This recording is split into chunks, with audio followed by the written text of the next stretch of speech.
Banyak di bawah gue.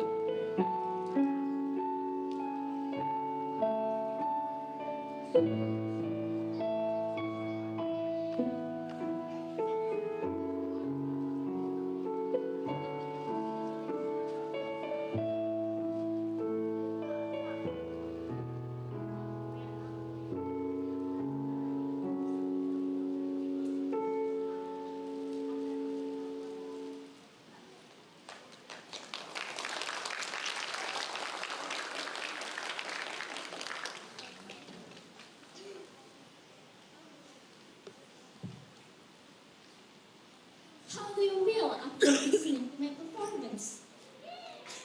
Did it make the music? Or did it make you feel as if you were sharing the same emotions as music and bass? Because that's what we will discuss today. Have you ever felt drained emotionally when you listen to a song? Or have you ever felt either happy or sad while listening to a song and you started to remember certain memory from a long time ago? If you think about it now, you may wonder, why? Why can song make someone experience such strong feelings? Because I'm sure some of you have probably cried or daydreamed while listening to a song. Now, let's dive into our topic today, how music affects the brain. But before we continue, let me introduce myself. My name is Firstka and I'm a student at Abidin Junior High School. As someone who loves and plays music, I listen to music almost every day. And I've noticed something interesting.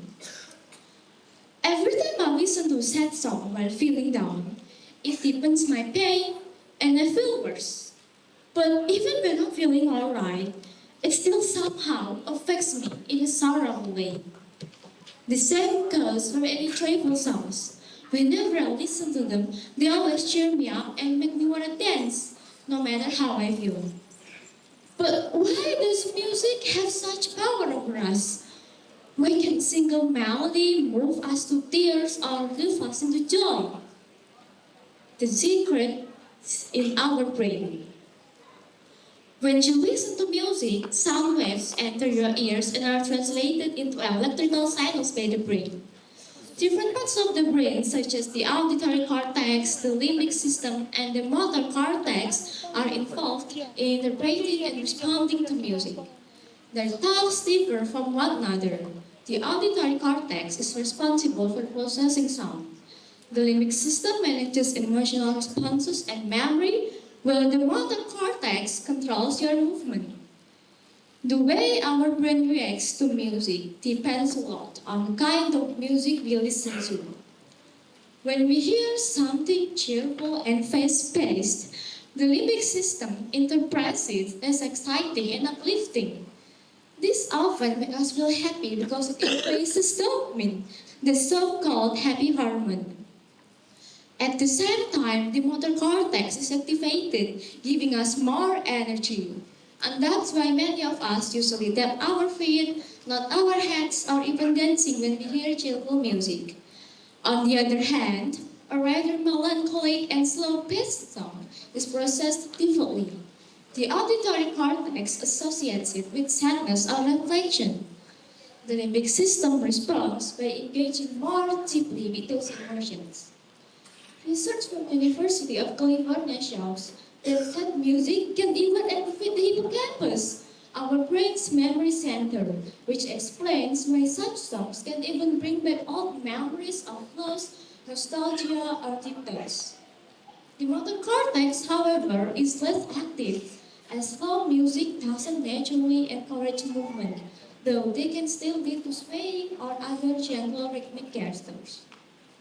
And that explains why cheerful songs are commonly played during exercises to boost energy, while a calm and serene one are chosen to help people feel better, relax, or focus. But not only that, lyrics and melodies are capable of influencing people even more. From words that resonate deeply in the heart to majestic evening that captivates your hearing, music is more than just something we enjoy for entertainment or amusement. Sometimes music acts like a cure. For many people, music becomes a form of therapy that can treat various conditions such as anxiety, depression, chronic pain, and even neurological disorders such as dementia.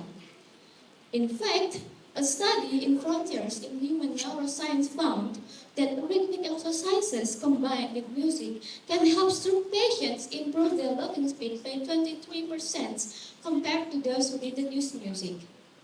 In addition, songwriting and musical improvisations are also used to help people express their emotions that are difficult to verbalize, especially for those who have experienced severe trauma. However, music isn't always positive.